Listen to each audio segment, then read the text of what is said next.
Veja agora o vídeo que o presidente Bolsonaro mostrou para embaixadores internacionais com declarações graves do ministro do STF contra o governo. Além disso, o presidente expôs as supostas perseguições e abusos de ministros contra os demais poderes. Veja o que ele disse. O ministro Alexandre de Moraes manda prender quem disseminar fake news nas eleições de 2022. O que é fake news?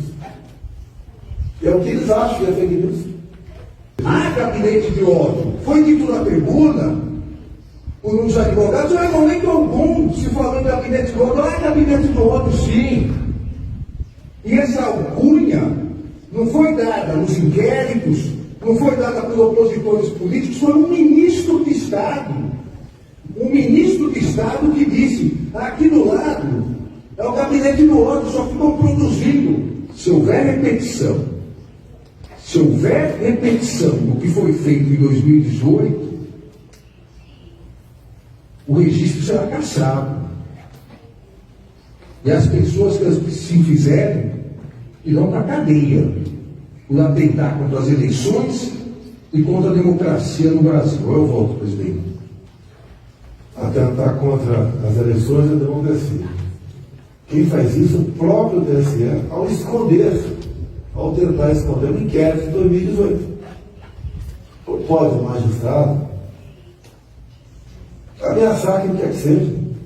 Quando ele diz que existe cabelo ódio, que seria algo do meu governo, diz que tem um ministro que falou, mas não diz o nome do ministro, não apresenta uma só matéria que poderia ter sido produzido num tal do cabelo ódio. O que ele quer com isso?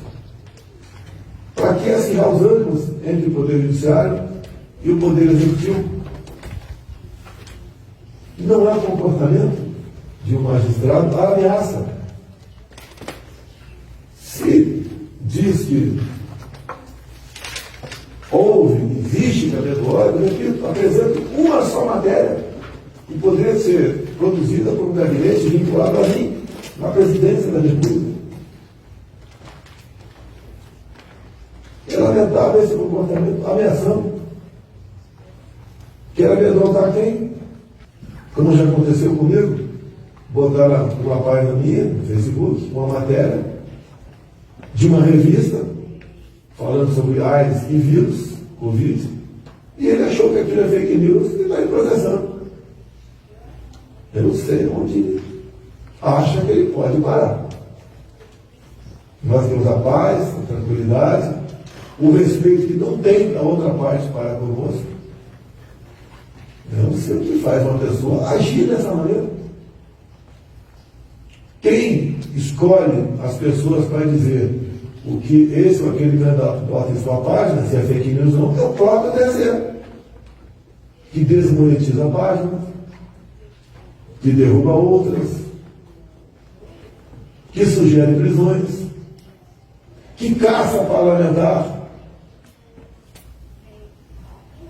pôr a povo coisas que não têm tipificação na lei, como caçar o deputado por fake news, que cria jurisprudência de interesse deles mesmos para prejudicar o nosso lado. Como no próximo aqui, vamos ver. As ações contra o nosso governo são inúmeras. Eu recebo uma interferência por semana no meu governo. Você dá prazo para explicar por 48 horas por que eu não fiz isso, por que eu não fiz aquilo. E ajuizada por parlamentares de esquerda, a extrema esquerda brasileira, tentando o tempo todo desestabilizar o governo. O presidente da República, até por ser candidato à reeleição, tem o direito de falar sobre o que quiser, quando quiser, emitindo a opinião que quiser, até que estejamos num regime democrático. No entanto, o problema dos ministros é o presidente que pensa em acabar com a democracia. De onde eles tiram isso? E quem devia parar de falar são os ministros do Supremo.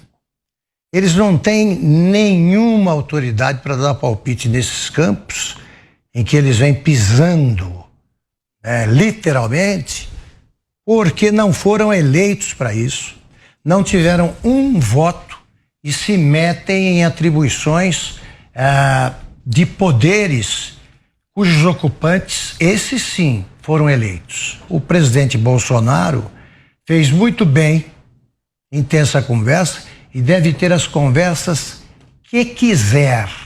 É hora de dizer um basta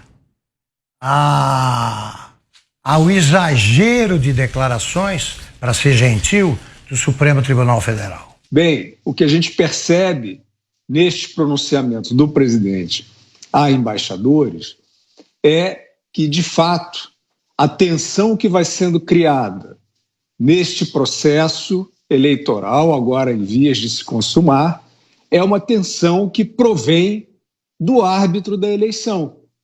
É justamente uma tensão que provém inteiramente, pode-se dizer, do TSE/STF. Ou seja, um árbitro da eleição que resolveu tratar o sistema eleitoral, que é defasado e é vulnerável, como uma espécie de dogma, né? Como uma espécie de pérola de perfeição, usaram essa palavra inexpugnável, etc. E o presidente da República está fazendo a parte dele. Eu não vi da parte do presidente da República nenhuma proposta exótica em relação ao sistema eleitoral. Qual é a questão das Forças Armadas, né? Aí, evidentemente, que como a tensão está sendo criada pelo árbitro da eleição, o que é muito complicado, têm usado de retórica, né? Já falei, sistema inexpugnável, etc. Já falaram sobre, né, as tentativas de aprimoramento significam tentações à volta à cédula de papel, falso, isso é que é fake news. E trataram a questão das Forças Armadas, da colaboração das Forças Armadas, como uma questão de ameaça à democracia. O próprio ministro Barroso, um dos citados aí nesse discurso pelo presidente, chegou a fazer uma alegação que eu não vi confirmada nem desmentida, muito grave, de que as Forças Armadas brasileiras estariam orientadas para atentar contra a segurança eleitoral. Então, passaram a usar a questão das Forças Armadas numa caricatura falsa, numa caricatura equivocada. O que são as Forças Armadas nesse processo? Elas são a parte técnica, e isto foi constituído pelo próprio TSE, numa comissão criada, evidentemente que agora, com a recusa, né, eles absolutamente refratários ao diálogo e aos subsídios trazidos por técnicos do IME, do ITA, altamente gabaritados, evidentemente que fica claro que a comissão era pro forma, era uma comissão de fachada, o que a gente tem que concluir aqui, a não ser que o TSE mude a sua opinião, a sua posição e passe a conversar. O presidente é um ator político, ele tem o direito de se reunir com quem ele quiser, inclusive com os embaixadores. Eu achei que a fala do presidente se caracterizou por lucidez, serenidade e clareza.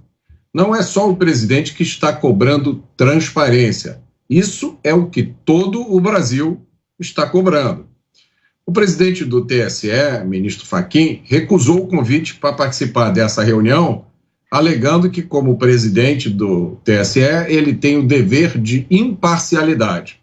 Mas olha, foi o mesmo Fachin que, em março de 2021, anulou todas as condenações do candidato do PT. Ele havia sido condenado pela Justiça Federal do Paraná, com condenação confirmada pelo TRF4 e pelo STJ. Foi o mesmo Fachin que, em 24 de maio de 2022, se reuniu com o time jurídico do candidato do PT para discutir imunidade a autoridades em redes sociais. Foi o mesmo Fachin que, em 31 de maio de 2022, promoveu um encontro com diplomatas estrangeiros, no qual ele pediu que a comunidade internacional ficasse em alerta contra as acusações levianas contra o sistema eleitoral brasileiro. O Fachin também convidou mais de uma centena de observadores. Uai, seu app de vídeos curtos.